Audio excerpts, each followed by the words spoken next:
Hi, and welcome back to Reddit Whispers. I still remember the first time Bitcoin flashed across my screen like a revelation, a shock of green numbers that felt less like currency and more like prophecy. I was half asleep on the sofa, eyes burning from one too many midnight scrolls, and there it was, my dormant investment, a few measly coins I'd bought on a whim 6 months earlier, had quintupled in value overnight. My heart pounded so loud I could taste it in my mouth. This wasn't just money, it was vindication, proof that daring to trade on a hunch could reshape a life. From that moment, I dove headfirst into the world of crypto, refusing to surface until my blockchain wallet brimmed with enough Bitcoin to rewrite my destiny. For weeks, obsession replaced everything else.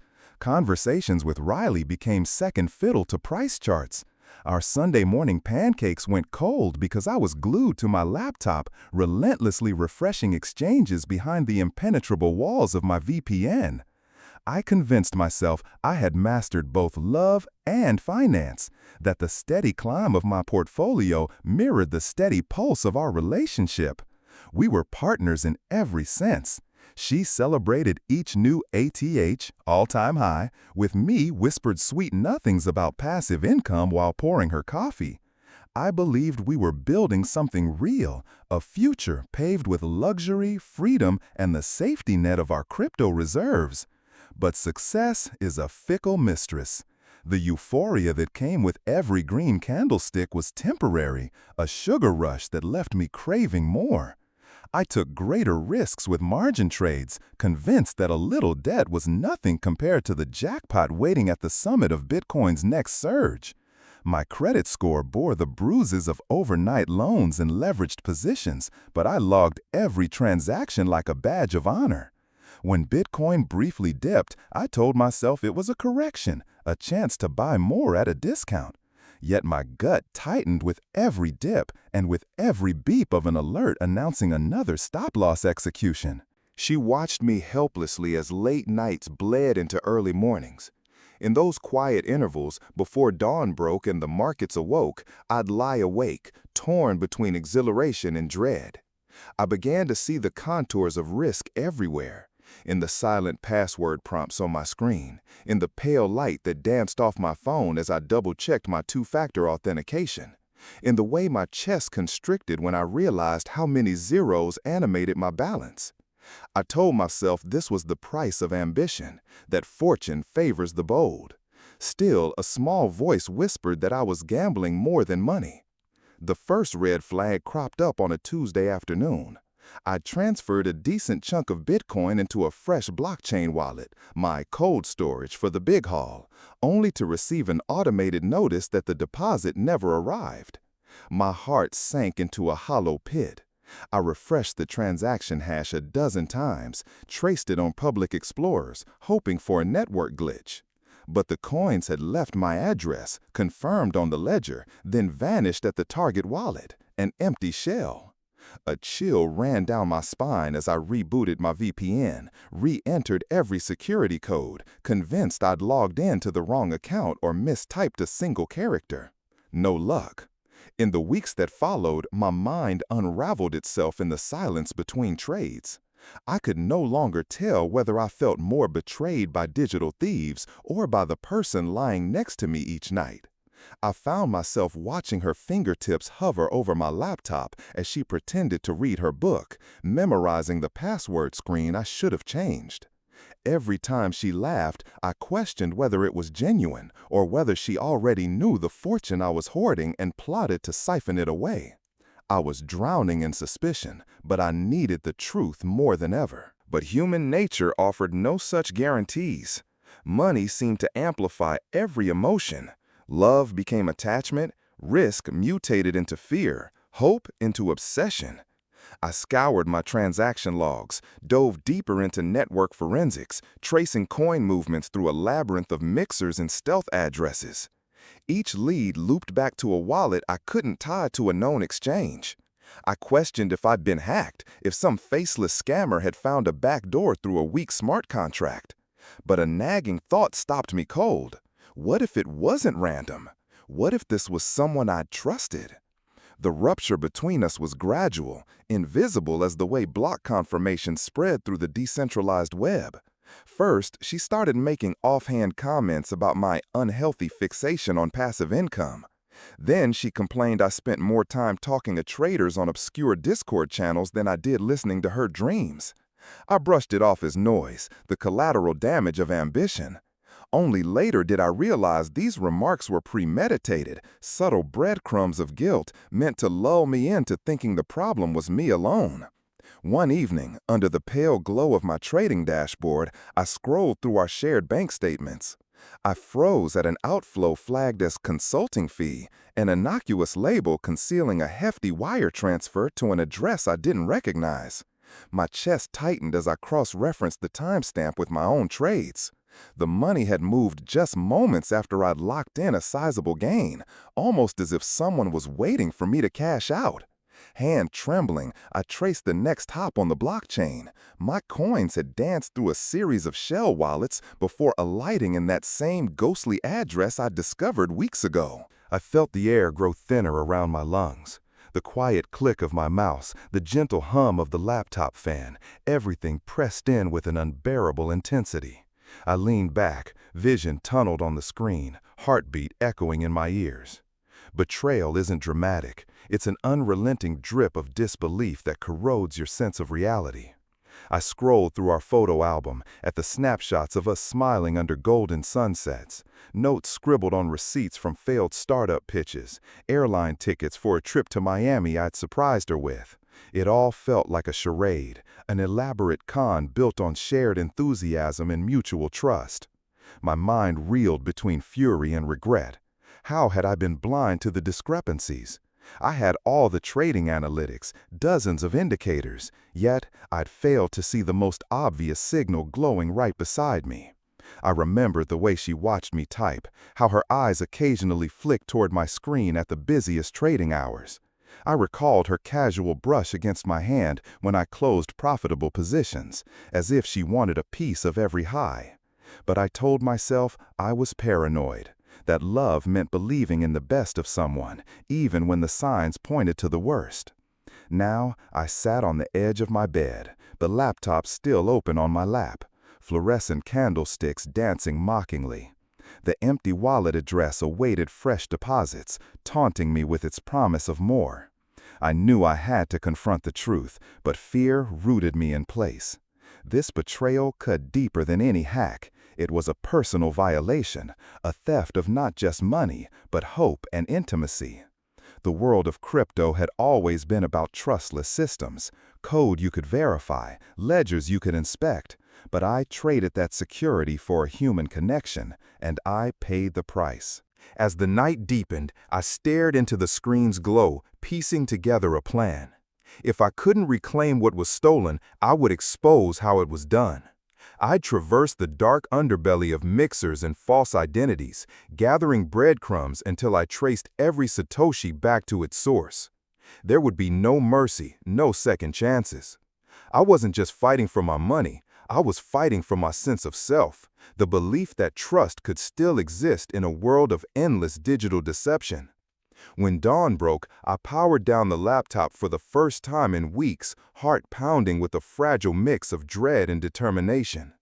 Each inhale tasted of regret, each exhale a vow of retribution. I knew the path ahead would cost me more sleepless nights, more sacrifices, maybe even my relationship in its entirety. But if I was going to find redemption, I had to start by exposing the truth. And so I made the decision. I would follow the money wherever it led, using every trick I'd learned trading Bitcoin, every risky strategy I'd survived. I would navigate through debt and fear, through the maze of betrayal, until I found the end of the line. Whether that led to justice, revenge, or some hollow triumph, only the blockchain knew. I buried myself in data like a miner tunneling for gold, except my pickaxe was a string of CLI commands, and my tunnel wove through nodes and ledgers. Each evening, I fired up my laptop in the corner of the living room, now abandoned by Riley, whose absence felt heavier than the servers whirring in my makeshift lab. I reconfigured my VPN to bounce through 5 countries, routing every packet of metadata so no outsider could trace my movements. The blockchain never lied, but people did. I needed to expose every lie to force the truth into the open. I installed a full node, synced the entire Bitcoin chain on a spare hard drive. The green progress bar crawled along like a wounded animal, each tick taunting me with how much history I'd yet to consume.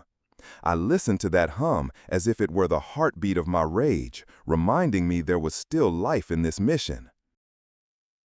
Networking through encrypted forums felt like bartering in a black market. I traded small favors, anonymized testnet coins, or insider tips on the next token launch, in exchange for shards of information about the shell wallets that haunted my transaction history.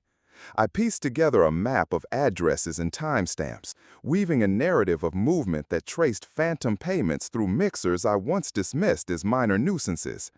Now, every tumbling transaction punctuated my nights, the clatter of virtual coins echoing like footsteps following me through deserted streets. My mind fractured between exhilaration and dread. Exhilaration at the idea of cornering these thieves, dread at the realization that each new discovery edged me closer to something darker than any rug pull. In quieter moments, when the trades paused and the adrenaline drained away, I felt the old ache of regret. I remembered how Riley's eyes softened when I spoke of investment strategies as if they were bedtime stories meant to comfort her. I recalled explaining tax planning over candlelit dinners, the soft glow illuminating her face as she nodded, pretending to understand amortization schedules and health insurance premiums.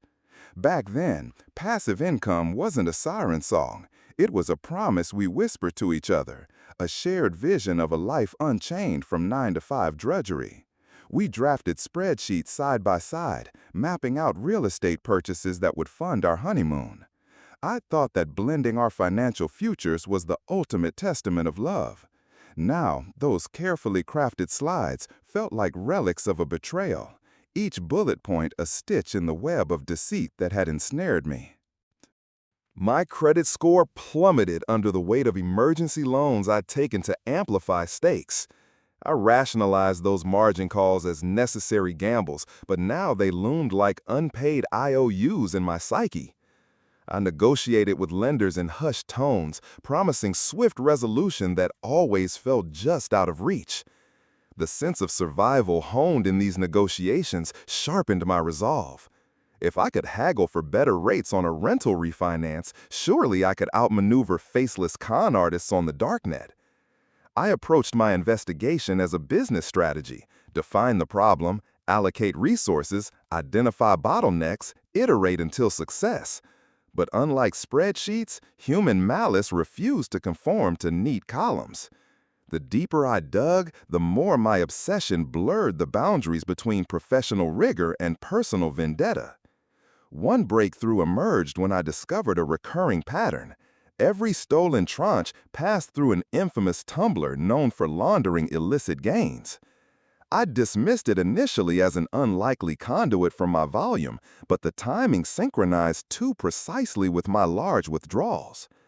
I flagged the tumbler's operator on a hidden forum, bombarding him with screenshots of my transaction hashes and timestamps. Silence answered me for days until a single message popped up in my inbox, an encrypted file labeled with the same wallet identifier I'd been hunting.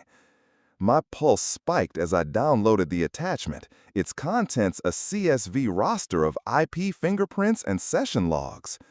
It wasn't comprehensive, but it traced one node back to a residential ISP in a city hundreds of miles away. For the first time, this felt less like a digital scavenger hunt and more like tracking a living, breathing adversary. Fear unsettled me then, a chill that slithered along my spine as I imagined the person behind those IPs. I pictured them lounging in some suburban home, clandestinely siphoning tens of thousands of dollars from my blockchain wallet while I slept. My sleep felt safer lying with the keys under my pillow than it did contemplating that vision. My apartment, once a sanctuary of warm lamplight and shared dreams, now resembled a bunker. Cables snaking across the floor, monitors casting blue-tinged shadows, empty coffee mugs accumulating like tombstones. Obsession had sharpened into obsession. I found myself weighing the risk of confronting this ISP head-on. Could I intimidate them or scare them into returning my coins? Was that even legal? I teetered on the edge of moral compromise, wondering how far I was willing to stray from integrity in the pursuit of restitution. In the space between investigation and action, doubt gnawed at me. What if I was wrong? What if some random node had masqueraded under that ISP's address? What if I destroyed an innocent person's life, convinced I'd found justice? I replayed every diagnostic, scoured every packet capture, but nothing absolved me of uncertainty. The urge for revenge had eclipsed simple redress. I felt the pull of sacrifice, how much of myself I'd already surrendered to this quest, and I questioned whether redemption still lay at the end of this path or if I was marching toward a deeper abyss. My reflection in the monitor looked gaunt, eyes hollow and bloodshot, eyelashes crusted from nights spent wrestling with code instead of sleeping. I barely recognized the man I'd become. Yet in the darkest hour, I found an ember of hope. A single ledger entry in that CSV file pointed to a low-fee exchange where user registrations required minimal identity verification. I cross-referenced sign-up timestamps with my own wallet movements and discovered an overlapping window. The thief signed up just minutes before the large transfer hit the tumbler. The username was generic, an anodyne string of letters, but I sensed I could pry it open. I reached out to a low-profile broker I trusted, someone with deep ties to compliance officers who owed me favors from a previous venture. I asked him to pull logs, IP trails, KYC documents, device fingerprints. He hesitated. Compliance teams didn't release that data lightly, but my credit arrangements had earned capital and goodwill. Now that goodwill felt like a lifeline. The night I received his message, my heart thumped in the hush before dawn. I decrypted the attachment. A blurry photo of an ID card, a partial address scrawled in shaky cursive, a timestamp that matched my nightmare sequence. Riley's name stared back at me. A frigid calm enveloped my body as I stared at each pixel, struggling to reconcile the affectionate partner I'd known with this revelation. My chest tightened, disbelief warping into an ache that threatened to crush me. She'd quietly erased every trace of her presence from our shared digital sphere, except here, in this frail, compromised intersection of identity and deception. My mind raced. Was this proof or a frame-up? Emotion and analytics collided in violent discord. I sat in silence, the glow of the screen rippling across my face like breaking glass. My vision blurred as tears welled, not for the stolen coins, but for the trust shattered into irreparable fragments. The path forward required answers I feared, but questions I could no longer ignore. I powered down the node, the hum of the hard drive falling silent for the first time in weeks. I rose, blood pounding in my temples, and paced the room. Tomorrow I would confront her, or at least confront the evidence. I didn't know if I was ready for the fallout, but I had to know the truth. I found Riley in our bedroom, standing beside the window where dawn bled through the blinds like a wound. Her silhouette trembled against the soft glow, a silhouette I once believed was the anchor of my life. The house smelled of stale coffee and regret, as if the walls had absorbed every frantic midnight strategy session I'd ever conducted. I closed the door behind me and felt the click echo like a jury gavel. "You know why I'm here." I didn't whisper. My voice carried the weight of every lead, every transaction trace, every sleepless night I'd sacrificed to a mission that had brought us here. Her shoulders slumped, and she didn't meet my eyes. Instead, she focused on the pattern the light made on the hardwood floor, fingers tracing dust motes in lament. "Logan," she said, her voice brittle, "I can explain." The irony of that sentence hit me like a margin call. Explain how she'd siphoned a fortune from our shared dream, how she'd betrayed our strategy sessions, how she'd shredded our business plan with one clandestine wire transfer. But I stayed silent, letting the room thrum with the tension between us. Two former collaborators now divided by a ledger line filled with red ink. I unfolded the printed CSV, each row a bullet of evidence. The blur of her own name on an ID card, the IP fingerprint from my node, the timeline that dovetailed with every major withdrawal. I slid it across the bedspread. This is you. She flinched as if struck, brows furrowing. I could almost hear the fizz of the blockchain's confirmation process in my ears, locking my truth into the public ledger of her actions. "I never wanted to hurt you," she whispered. "But you were losing yourself in it. In the markets, in your obsession, I needed to feel secure." Her words tumbled out in fractured bursts, stories of sleepless fear when Bitcoin crashed 30% overnight, nightmares that our passive income dream would evaporate, panic over margin calls that could ruin our credit score, her identity too. She spoke of hidden medical bills, health insurance premiums she'd ignored until they became juggernauts crashing through our savings. She'd borrowed against her share of my real estate investments to cover them, then hid the debt in a shell wallet, hoping to reconcile it later without me seeing. Each confession felt like an acid bath on my skin. She painted herself not as a villain, but as a desperate partner cornered by fate, drowning in unspoken anxieties that the tide of my ambition might drag her under. Quiet moments surfaced in my mind, her trembling hand on my arm when Bitcoin dipped, the tremor in her voice during tax planning talks, her distant gaze as I charted out our next rental property acquisition. I'd heard her concerns as background noise, the static of doubt fluttering beneath the hum of market data. The bedroom felt cramped, shrinking around us under the weight of her admission. "You don't steal from a marriage out of prudence," I said, voice low and raw. "You steal because you don't trust me or you don't trust yourself." Tears glossed her eyes, but she didn't flinch. "I trusted you too much. I handed you my life without a safety net. When the market threatened to collapse, I panicked. I thought if I could control the outcome, if I could lock away funds, I could save us." I recognized the logic from our early business strategy sessions. Hedge risk, diversify assets, never put all eggs in one basket. But this was beyond spreadsheets. It was a fracture of my heart. I pictured the cold corridors of the exchange servers, the hum of the data center, the antiseptic sterility of a world I'd prefer to navigate with code rather than emotions. "You created your own firewall," I said, "but it burned us both." She swallowed, cheeks wet. "I'm sorry. Sorry." The word reverberated in the quiet as if it needed to be hammered into the walls. I wanted to scream, to accuse, to force her to feel the sharp edges of the betrayal. But all I could taste was exhaustion. The man I'd become, hunched over nodes, entwined with VPN tunnels, alive only in the glow of candlestick charts, had lost sight of the person beside him. Perhaps she felt the same about me. I exhaled and crossed the room to the desk where my blockchain node hummed quietly, its hard drive spinning with the history of every BTC block since Genesis. I placed my hand on the cold metal case, the device that had guided my vendetta, my redemption quest. "I'm going to give you a chance," I said, turning back.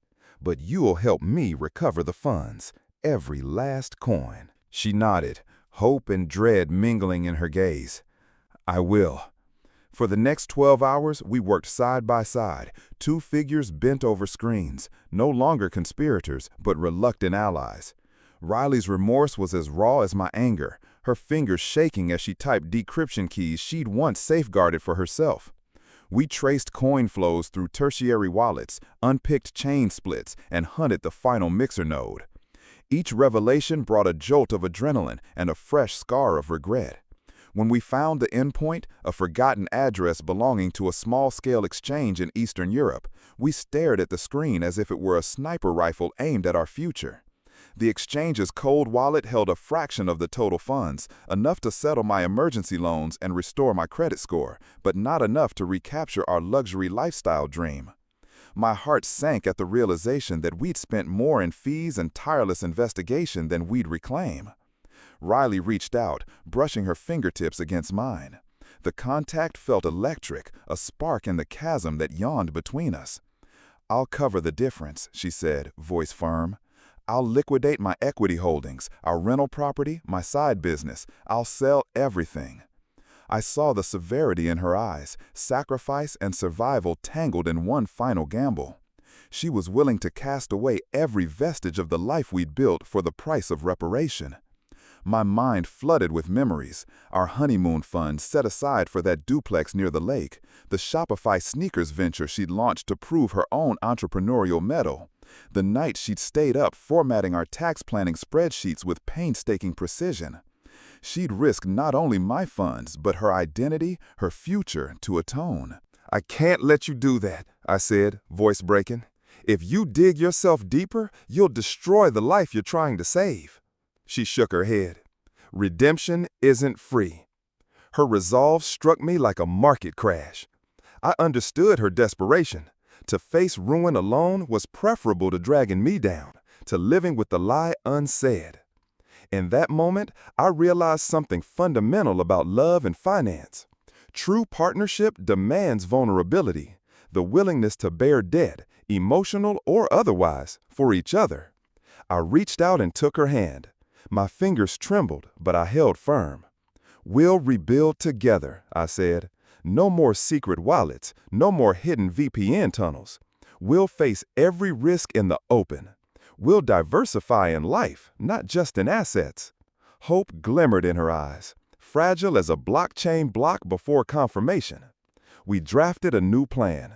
Liquidate the exchange-locked portion to settle debts. Refinance our duplex to cover the shortfall. Renegotiate tax liabilities with a seasoned advisor I'd once networked with, and set up multi-sig wallets requiring both our approvals for any transfer. It was a leaner strategy than our original blueprint, but grounded in transparency. By midday, paperwork strewn across the desk, we felt the first real infusion of unity we'd known in months. The hum of the node, once the soundtrack of my obsession, now sounded like a heartbeat we both shared, rhythmic proof that we were alive, tethered to each other and to a future we could still shape. Late afternoon light slanted through the blinds, illuminating dust motes dancing like tiny traders in a bull market. I turned to Riley, brushing a strand of hair from her face. Her smile was tentative but genuine, a first prospect of sunrise after a long, dark night. "I don't know if we'll ever return to what we had," I said softly. "Trust is like Bitcoin. Once it forks, you can't merge it back without risk." She nodded. "Risk is all we've ever known." I pulled her into an embrace, feeling the unsteady beat of her heart against my chest. For the first time since this all began, I felt hope. Not a reckless surge of passive income dreams, but a steady, muted pulse of survival and sacrifice, and perhaps redemption. I stared at the spreadsheet like it was a lifeline, a roadmap back from our brink. We'd pledged transparency, but words alone couldn't insulate us against sleepless nights. When our tax advisor called to say an audit had been triggered by Riley's equity sale and the duplex refinance, the world narrowed to red flags and penalties. I remembered the adrenaline of hitting execute on a high-stakes trade. This felt eerily similar. Heart racing, gut twisting, a race against time to assemble receipts, K-1 forms, and bank statements. Together, we dove in. I tapped old connections with compliance officers I'd once leaned on for credit score maneuvers, securing an extension in exchange for prompt documentation. Each call tested our resolve. Somewhere between the labyrinth of forms and the glow of my monitor, we relearned a fundamental truth. No algorithm can code around trust. It has to be built block by block. Then came our tenant crisis, a rent default on the East Wing duplex, a lawyer's letter threatening eviction. It threatened to unravel the refinance we just secured. Under a bleak autumn sky, Riley and I walked through empty rooms whose walls still held echoes of honeymoon dreams. She squeezed my hand, our silent pact to face obligations human to human. We negotiated a payment plan, promised repairs funded by our own pockets, and reclaimed the property as an investment in community, not just ROI. That evening, we sat side by side in our home office. The multi-sig node hummed its low promise. The fireplace crackled with warmth. I poured dark roast coffee into mugs, her favorite, and we celebrated small victories. Tax extension granted, rent back on track. The silence between us felt like a shared breath, steady and real. But redemption isn't a straight line. A week later, Bitcoin lurched downward in a flash crash, vaporizing 20% of crypto markets in minutes. My phone buzzed with margin call warnings. My heart shattered against my ribs. Riley didn't flinch. She reached across the desk and said, "Breathe." Together, we executed our defense, sold a slice of equity, parked proceeds in our emergency fund, triggered stop-loss protocols. The systems we'd built, thresholds, alerts, multi-sig confirmations, sprang to life. For the first time, I felt pride, not in profit, but in our joint resilience. I remembered when I first tasted Bitcoin's green surge, intoxicated by the promise of freedom behind a VPN. Now, I watch the same market tremors through a lens sharpened by sacrifice and survival. Fear still tapped at my ribs, but I faced it beside the person I trusted most. The crash felt less like impending doom and more like a test, and we passed. Crisis taught me that redemption hinges on systems honoring both logic and emotion. We diversified not only assets, but roles. Riley handled tax strategy, I oversaw trades, and we co-managed tenant relations. We became co-authors of a shared financial destiny, not two users on separate accounts. In quieter hours, when our screens dimmed, we reclaimed lost rituals. Sunday pancakes returned, warm plates on the table as we graded each other's writing and dreamed beyond interest rates. We planned a trip, not as a celebration of profit, but as a pilgrimage to remember why we fell in love. Sunsets, laughter, quiet mornings. We sketched itineraries in the margins of old spreadsheets. No crypto jargon, just us. Months passed, and our balance sheet reflected recovered capital and deeper equity and trust. Credit scores climbed, tax matters closed cleanly, rental income stabilized, and our multi-sig wallet once again held a modest amount of Bitcoin, enough to remind us of what nearly tore us apart. On a blockchain explorer, each new block still stood immutable, proof that truth endures. Yet I realized how little comfort code offers when disconnected from human connection. Then came the final symbol of closure, a tiny dust return to our cold wallet, remnants of the old shell mixer. Instead of elation, I felt calm. I forwarded those Satoshis to a charity wallet Riley had suggested for digital literacy in underserved communities. Watching them vanish on the public ledger felt like ripping out the last thread of bitterness, sending it out to serve a broader purpose. I closed my laptop and breathed in the quiet. Midnight trading sessions gave way to late-night conversations about life's deeper questions. What matters beyond wealth, beyond risk and reward? We volunteered, mentored aspiring traders bound by the same impulses that nearly destroyed us. Our story became a cautionary tale, retold behind closed doors, an illumination of the fragile line between ambition and obsession. Standing before a small crowd of hopeful entrepreneurs, I found my voice. Crypto doesn't change human nature, I said, it magnifies it. I spoke of love and betrayal, of debt you can never quantify, the debt of trust lost. I shared our blueprint, multi-sig wallets, diversified holdings, open communication, and emotional audits alongside financial ones. I described the moment I realized real security isn't in a VPN or a cold wallet, but in the person beside you who holds one of the keys. Afterward, Riley caught my eye and smiled. No words were needed. We'd survived not just the heist of our funds, but the heist of our hearts. We'd turned tragedy into a blueprint for resilience. Today, our home is sectioned into spaces for dreaming and doing, an office for market charts and tax files, a kitchen for coffee and conversation, a living room where we review life goals with the same passion we once reserved for profits. The node hums in the corner, no longer the soundtrack of obsession, but the backdrop to our story of survival and sacrifice, of debt paid in honesty and love. I run my hand across the desk where we executed our first multi-sig transaction together. I look out at the rising sun, thinking of every risk we took, every mistake we made, and every moment we chose to rebuild instead of abandon. Life is the greatest investment, one that demands faith, forgiveness, and the willingness to bear each other's burdens. If you've made it this far, I'd love to hear from you what moment in your life made you see someone for who they truly were. Drop your thoughts in the comments. And don't forget to leave a like and subscribe to Reddit Whispers, where the real stories get told.